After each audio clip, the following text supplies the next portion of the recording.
कुरुक्षेत्र के युद्ध स्थल में सैन्य निरीक्षण। अध्याय 1। धृतराष्ट्र उवाच। धर्म क्षेत्रे कुरुक्षेत्रे समवेता युत्सवः मामकाः पांडवाश्चैव किम कुर्वत संजय। धृतराष्ट्र ने कहा, हे संजय, धर्मभूमि कुरुक्षेत्र में युद्ध की इच्छा से एकत्र हुए मेरे तथा पांडु के पुत्रों ने क्या किया। तात्पर्य: भागवत गीता एक बहुपठित आस्तिक विज्ञान है जो गीता महात्म्य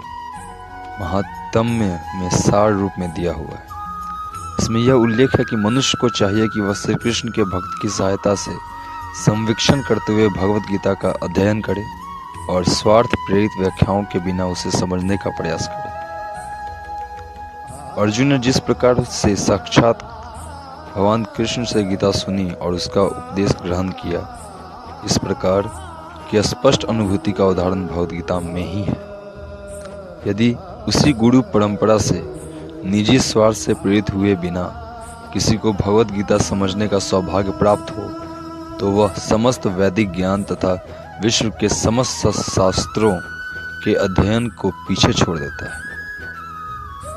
पाठक को भगवद गीता में न केवल अन्य शास्त्रों की सारी बातें मिलेंगी, अपितु ऐसी बातें भी मिलेंगी जो अन्यत्र कहीं उपलब्ध नहीं है।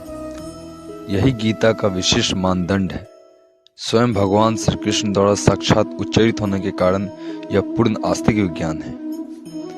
महाभारत में वर्णित धृतराष्ट्र तथा संजय की वार्ताएं इस महान दर्शन के मूल सिद्धांत का कार्य करती हैं।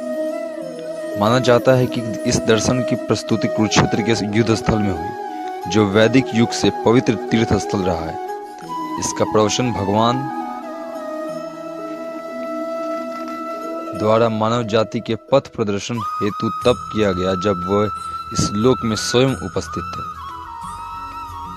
धर्मक्षेत्र शब्द सार्थक है क्योंकि कुरुक्षेत्र के युद्ध स्थल में अर्जुन के पक्ष में श्री भगवान स्वयं उपस्थित थे। कौरवों का पिता धृतराष्ट्र अपने पुत्रों की विजय की संभावना के विषय में अत्यधिक संदिग्ध था। अतः इसी संदेह के कारण उसने अपने सचिव से पूछा है उन्होंने क्या किया। वह आश्वस्त था कि उसके पुत्र तथा उसके छोटे भाई पांडु के पुत्र कुरुक्षेत्र की युद्ध भूमि में निर्णयात्मक संग्राम के लिए एकत्र हुए हैं। फिर भी उसकी जिज्ञासा सार्थक है। वह यह नहीं चाहता था कि भाइयों में कोई समझौता हो, अतः वह युद्ध भूमि में अपने पुत्रों की नियति के विषय में आश्वस्त होना चाह रहा था। चूंकि इस युद्ध को कुरुक्षेत्र में लड़ा जाना था, जिसका उल्लेख वेदों में स्वर्ग के निवासियों के लिए भी तीर्थ स्थल के रूप में हुआ है, अतः धृतराष्ट्र अत्यंत भयभीत था कि वह इस पवित्र स्थल का युद्ध के परिणाम पर न जाने कैसा प्रभाव पड़े।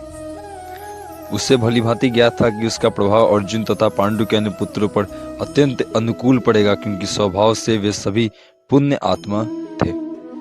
संजय श्री व्यास का शिष्य था, अतः उनकी कृपा से संजय धृतराष्ट्र के कक्ष में बैठे बैठे कुरुक्षेत्र के युद्ध स्थल का दर्शन कर सकता था। इसलिए धृतराष्ट्र ने उससे पूछा, युद्ध स्थल की स्थिति के विषय में पूछा।